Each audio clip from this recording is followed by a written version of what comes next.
Hi అండి, అందరికీ నమస్తే. Welcome to my channel Pavani Butla. ఈ రోజైతే ఈ వీడియోలో మనం తయారు చేసుకుందాం టమాటా పప్పు మా స్టైల్. ఓకేనా అండి. దానికి కావాల్సినవి టమాటాలు, అలాగే పచ్చిమిర్చి, అలాగే వెల్లుల్లి, ఉల్లిగడ్డ, అలాగే కరివేపాకు, కొత్తిమీర. ఓకేనా అండి. వీటన్నింటినీ ముక్కలుగా కట్ చేసి పక్కన పెట్టుకోండి. ఇప్పుడు ఒక కుక్కర్లో, నేనైతే కనుక డైరెక్ట్ కుక్కర్లోనే వేస్తున్నాను. చూడండి, కుక్కర్లో మీకు కావాల్సినంత కందిపప్పు తీసుకోండి. ఈ పప్పుని ఒక 2-3 సార్లు బాగా కడుక్కొని పక్కన పెట్టుకోండి. ఓకేనా అండి. ఈ పప్పు అయితే కనుక బ్యాచిలర్స్ ఈజీగా రెడీ చేసుకోవచ్చు. పప్పు ఉడికితే కనుక అంతేనండి. దాంట్లో మనకు కావాల్సినవన్నీ దీంట్లోనే వేస్తాం. చూడండి ఒకసారి ఎలానో. దీంట్లో కావాల్సినన్ని మిరపకాయలు, అలాగే ఉల్లిపాయ, టమాటా ముక్కలు, ఆ తర్వాత దీంట్లోనే ఉప్పు, అలాగే కారం, ఆ తర్వాత కాస్త పసుపు కూడా వేసుకోండి. దాంతోపాటు ఆయిల్ కూడా వేయండి. అంతేనండి. ఇవి విజిల్స్ వచ్చి ఉడికితే కనుక పోపు పెట్టేసుకోవడమే, అంతే. పప్పు ఈజీగా రెడీ అయిపోతుంది. బ్యాచిలర్స్ అయితే ఈజీగా రెడీ చేసుకోవచ్చు. ఓకేనా అండి. ఇలా నేనైతే కనుక మా ఇంట్లో పప్పు అయితే ఇలానే చేస్తానండి. మీకు కావాల్సినన్ని వాటర్ వేసుకోండి. వాటర్ అనేది పొంగుతుంది అన్న భయం అనేది ఉండదండి. ఎందుకంటే మనం దాంట్లో ఆయిల్ వేసాము. పప్పులో కారం, ఉప్పు, పసుపు, ఆయిల్ అన్నీ వేసాం కనుక అది మాత్రం పొంగదండి.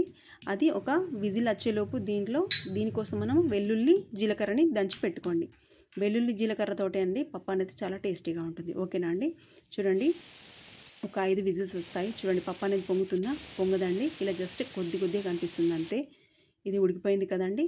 విజిల్ తీసేసి చూడండి, పప్పు అయితే కనుక ఎంత మెత్తగా ఉడికిపోయిందో. ఇప్పుడు దీంట్లో మనం పోపు వేసుకుంటే ఎంతో టేస్టీ అయిన టమాటా పప్పు రెడీ అయిపోతుంది. అంతేనండి. సింపుల్గా అవుతుంది, చాలా టేస్టీగా ఉంటుంది. మీరు కూడా ట్రై చేసి చూడండి. ఈ పప్పుని ముద్దలా కూడా చేసుకోవచ్చు. కాస్త వాటర్ తక్కువ వేస్తే ముద్దపప్పు చారు కూడా చేసుకోవచ్చు. ఓకేనండి. దాంట్లో మనం ఏదైతే దంచి పెట్టుకున్న వెల్లుల్లి జీలకర్ర ముద్ద ఉందో దాంట్లో వేయండి. ఆ పచ్చిది వేయగానే ఏమవుతుందంటే ఈ వెల్లుల్లి జీలకర్ర ఫ్లేవర్ అనేది మంచిగా పప్పులోకి పడుతుంది. చాలా టేస్టీగా ఉంటుంది. ఇలా ఒకసారి ట్రై చేయండి. ఇప్పుడు ఒక గిన్నె పెట్టుకొని దాంట్లో ఆయిల్ వేసుకొని జీలకర్ర, ఆవాలు, అలాగే మనం దంచి పెట్టుకున్న మిగతా వెల్లుల్లి జీలకర్ర ముద్ద వేసుకోండి. ఆ తర్వాత ఎండుమిర్చి వేసుకోండి. ఇది కాస్త గోల్డెన్ బ్రౌన్ కలర్కి వచ్చాక వెల్లుల్లి కూడా వేసుకోండి. ఇదంతా ఈ వెల్లుల్లి అనేది కాస్త గోల్డెన్ బ్రౌన్ కలర్కి వస్తే చాలా టేస్టీగా ఉంటుంది పప్పులో పోపు వేస్తే అనుకో. ఓకేనా అండి.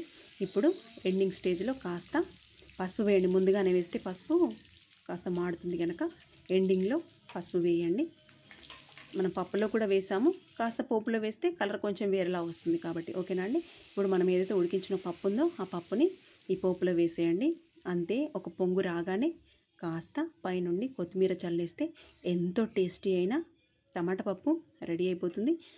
మీకు ఇంకా కాస్త చిక్కగా కావాలంటే వాటర్ తగ్గించుకోండి, లేదు ఇంకా కాస్త పలచగా కావాలంటే వాటర్ వేసుకోండి. ఓకేనా అండి. దానికి తగ్గట్టు ఉప్పు పడితే కనుక కాస్త ఉప్పు కూడా వేసుకోవచ్చు. ఓకేనా అండి. నేను అంతా సరిపడా వేసాను. ఎంతో టేస్టీ అయిన టమాటా పప్పు రెడీ అయిపోయిందండి. మీకు నచ్చితే కనుక నా వీడియోకి లైక్ ఇవ్వండి, అలాగే కామెంట్ చేయండి, షేర్ చేయండి, నా ఛానల్ని సబ్స్క్రైబ్ చేసుకోండి. థ్యాంక్ యూ అండి. Thank you for watching.